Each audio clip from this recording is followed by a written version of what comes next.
अस्सलाम वालेकुम। आज बात करते हैं बढ़े हुए प्रोस्टेट में इस्तेमाल होने वाले 6 बेहतरीन वाइटामिन्स और न्यूट्रिएंट्स के बारे में।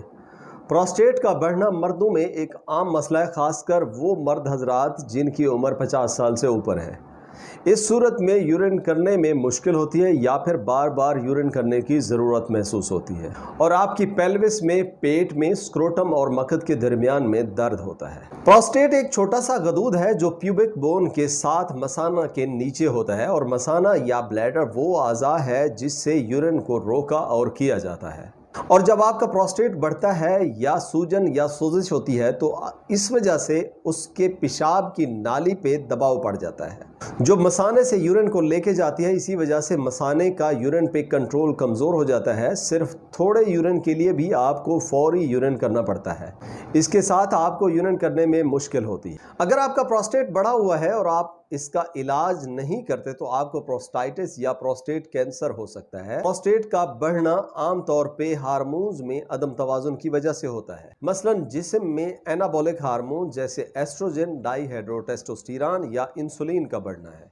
आज की वीडियो में हम आपको 6 वाइटामिन्स या न्यूट्रिएंट्स बताएंगे जो प्रोस्टेट को बढ़ने से रोकते हैं, गदूद को सिकुड़ा देते हैं और इस वीडियो में आपको तर्ज ज़िंदगी के बारे में भी बताएंगे जिससे आप इस मसले को जड़ से ख़त्म कर सकते हैं। जस्ट अ रिमाइंडर, ये एक एजुकेशनल वीडियो है। किसी भी किस्म के इलाज के लिए अपने डॉक्टर से लाजिम मशवरा करें। नंबर 1 जिंक है जो कि एक बढ़े हुए गदूद को श्रिंक करने के लिए और मर्दाना हार्मोन्स को मुतवाज़िन करने के लिए बहुत ज़रूरी है। ये कुछ एंजाइम्स जैसे एरोमाटेज या रिडक्टेज हैं, उनको रोक के टेस्टोस्टेरॉन को डाईहाइड्रोटेस्टोस्टेरॉन या एस्ट्रोजन में कन्वर्ट होने से रोकता है। इससे आपके प्रोस्टेट बढ़ाने वाले हार्मोन्स का मसला ठीक हो जाता है और इसके अलावा जिंक सोजिश को कम करके गदूद को सिकुड़ा देता है। अगर आप इसको इस्तेमाल करना चाहते हैं तो रोज़ाना 30 मिलीग्राम जिंक बिस्ग्लाइसिनेट या फिर वो खुराक लें जिसमें जिंक ज़्यादा होता है, जैसे पंपकिन सीड्स हैं, मीट है, वाटरमेलन सीड्स हैं या डार्क चॉकलेट है। इनमें जिंक ज़्यादा होता है, आप वो ज़्यादा इस्तेमाल करें। नंबर 2 फाइटोन्यूट्रिएंट्स हैं जो कुदरती तौर पर पौधों में पाए जाने वाले केमिकल्स होते हैं। स्टडीज़ में देखा गया है कि बढ़े हुए प्रोस्टेट को ये कम कर देते हैं, यूरिनरी फ्लो को बेहतर कर देते हैं, डाईहाइड्रोटेस्टोस्टेरॉन को रोक देते हैं, फाइटोस्टेरोल्स आर्टरी वाल के साथ कोलेस्ट्रॉल को चिपकने से रोकते हैं, इसलिए ये दिल की बीमारियों के खतरे को भी कम कर देते हैं। ये मर्दों में गंजेपन और बालों के झड़ने में भी इस्तेमाल होते हैं जो डाईहाइड्रोटेस्टोस्टेरॉन में तवाज़ुन ना होने की वजह से होता है। फूड्स जिनमें पंपकिन सीड या सीसेम ऑयल या तिलों का तेल है, सब्ज मटर और एक्स्ट्रा वर्जिन ऑलिव ऑयल है, ये इस्तेमाल आप ज़्यादा करें क्योंकि इनमें फाइटोन्यूट्रिएंट्स ज़्यादा होते हैं। एक सप्लीमेंट सापमेटो में भी बहुत ज़्यादा होता है। इसमें बीटा सीटोस्टेरोल ज़्यादा होता है जो प्रोस्टेट के साइज़ को कम करने के लिए बहुत ज़्यादा मुफीद है। अगर आपको ये मालूमात मुफीद लग रही है तो लाइक और चैनल को सब्सक्राइब भी करें। नंबर 3 पे लाइकोपीन है जो मुख्तलिफ किस्म के टमाटर में होती है और ये एक पावरफुल एंटीऑक्सीडेंट है। स्टडी से साबित है कि लाइकोपीन के इस्तेमाल से प्रोस्टेट स्पेसिफिक एंटीजन कम हो जाता है और प्रोस्टेट को श्रिंक कर देता है, उसको सिकुड़ा देता है। लाइकोपीन टेस्टोस्टेरॉन लेवल को बैलेंस करके प्रोस्टेट कैंसर के रिस्क को कम कर देता है। जैसे हमारी उम्र बढ़ती है हमारा टेस्टोस्टेरॉन लेवल कम होता है और एस्ट्रोजन लेवल ज़्यादा हो जाता है। इसकी वजह से प्रोस्टेट का मसला बढ़ जाता है। अगर आप टमाटर को पका कर खा लेते हैं तो ये 4 गुना ज़्यादा जज़्ब होता है। इसीलिए अगर आपको प्रोस्टेट का मसला है तो आप टमाटर को एक सुपर फूड की तरह इस्तेमाल करें।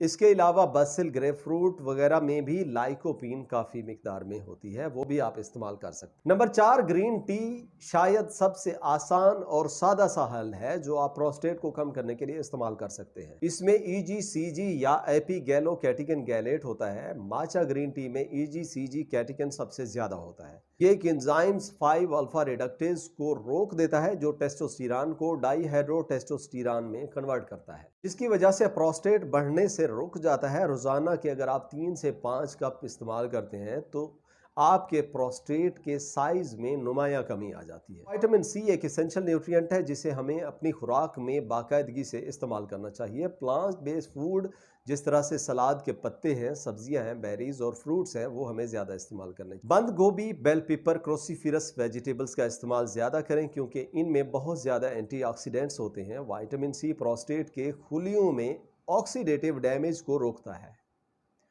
ये एक हार्मोन कार्टिसोल को रेगुलेट करता है, जिसकी वजह से हार्मोनल तवाजुन ठीक रहता है और प्रोस्टेट का मसला बेहतर हो जाता है। कोशिश करें जो आप फार्मेसी से विटामिन सी लेते हैं वो इस्तेमाल ना करें, क्योंकि उसमें खालिस 5% विटामिन सी होता है। इसकी बजाय आप फ्रूट्स और वेजिटेबल सोर्सेज वाला विटामिन सी इस्तेमाल करें। नंबर 6 लॉरिक एसिड है, जिसे पहले बता चुके हैं कि प्रोस्टेट का बढ़ना आमतौर पे जिस्म में DHT के बढ़ने की वजह से होता है। हार्मोन टेस्टोस्टेरोन जब भी DHT में कन्वर्ट होता है तो आपका प्रोस्टेट गदूद के टिश्यूज बढ़ जाते हैं, जिसकी वजह से यूरिन के फ्लो में मसला होता है और प्रोस्टेट के कैंसर का रिस्क भी बढ़ जाता है। लॉरिक एसिड कोकोनट ऑयल में होता है, जो टेस्टोस्टेरोन को डाईहाइड्रोटेस्टोस्टेरोन में तब्दील होने से रोकता है, प्रोस्टेट को बढ़ने से रोकता है। अगर आप वेजिटेबल ऑयल इस्तेमाल करते हैं जो कि प्रोस्टेट को ख़राब करते हैं, तो उसकी जगह आप कोकोनट ऑयल का इस्तेमाल करें। इस वीडियो में आपको आगे ये भी बताएंगे कि बढ़े हुए प्रोस्टेट को कम करने के लिए आपको कौन से इकदाम करने चाहिए, मगर उससे पहले प्रोस्टेट के बढ़ने की वजूहात के बारे में जान लेते हैं। प्रोस्टेट के बढ़ने की 6 वजूहात हो सकती हैं। नंबर 1, पहली और सबसे आम वजह रिफाइंड कार्बोहाइड्रेट्स का इस्तेमाल है, जिसमें रिफाइंड शुगर है, प्रोसेस फूड्स हैं जिनसे जिंक कम हो जाता है।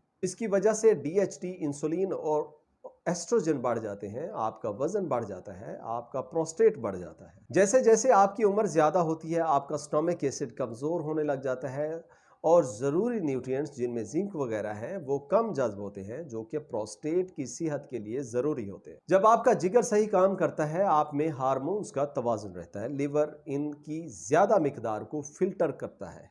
चीनी, अल्कोहल और नॉन ऑर्गेनिक खाने जिनमें पेस्टिसाइड्स का स्प्रे किया जाता है हमारे जिगर को खराब कर देते हैं। इससे हार्मोन्स इम्बैलेंस हो जाते हैं और प्रोस्टेट का मसला बढ़ जाता है। अगर आप डेयरी प्रोडक्ट्स ज़्यादा इस्तेमाल करते हैं तो इसमें एक हार्मोन प्रोलैक्टिन होता है जो इस प्रोस्टेट के मसले को और ज़्यादा ख़राब कर देता है। इसीलिए आप डेयरी प्रोडक्ट्स का इस्तेमाल भी अपना महदूद करें।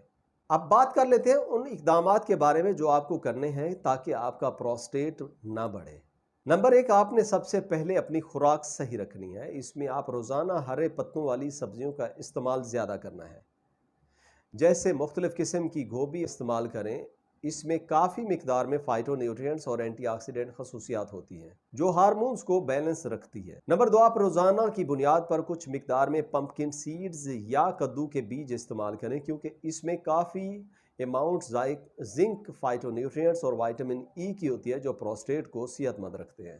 नंबर 3, हर किस्म की सोजिश पैदा करने वाले तेल का खाने में इस्तेमाल कम करें, जिनमें मार्जरीन, सोया, कैनोला और कॉटन सीड ऑयल हैं, उनका इस्तेमाल कम करें। उसकी बजाय आप जैतून का तेल इस्तेमाल करें या कोकोनट ऑयल इस्तेमाल करें। नंबर 4, हफ्ता में आप 2 दफ़ा हाई इंटेंसिटी वर्कआउट लाजिम करें। 2 दफ़ा हफ्ते में आप सख्त वर्जिश लाजिम करें, क्योंकि इसकी वजह से आपके टेस्टोस्टेरोन का लेवल काफ़ी हद तक बेहतर हो जाता है। इसके अलावा DHT, एनाबॉलिक हार्मोन्स और एस्ट्रोजन कम हो जाते हैं। वर्जिश से शुगर कम रहती है, जिसकी वजह से सोजिश कम हो जाती है। नंबर 5, अपनी खुराक में हर किस्म के प्रोसेस फूड्स को निकाल दें, क्योंकि जिस तरह चीनी, ब्रेड, पेस्ट्रीज हैं, उनकी जगह हेल्दी फूड का इस्तेमाल करें। इनसे प्रोस्टेट की हेल्थ इंप्रूव हो जाती है। नंबर 6 और आखिर में, पेट पे चर्बी ज़्यादा है तो उसको कम करें, क्योंकि बेली फैट ज़्यादा हो जाए तो फैटी लिवर के चांसेस ज़्यादा हो जाते हैं, जिनसे हार्मोन्स इम्बैलेंस हो जाते हैं, जिससे सोजिश ज़्यादा होती है। अगर इस तरह का मसला है तो आप फास्टिंग करें, क्योंकि भूखा रहने से काफ़ी मसाइल हल हो जाते हैं। जब आप 20 घंटे तक फास्टिंग करते हैं और 4 घंटे की विंडो में अगर आप इस्तेमाल करते हैं तो फैटी लिवर के चांसेस कम हो जाते हैं। फैटी लिवर को जानने के लिए आपको इसी चैनल पे वीडियो मिल जाएगी, वो आप देख सकते हैं। Thanks for watching. अगर चैनल पे नए हैं और इस तरह की मज़ीद मालूमाती वीडियो आप देखना चाहते हैं तो सब्सक्राइब करें। सी यू नेक्स्ट टाइम। अल्लाह हाफ़िज़।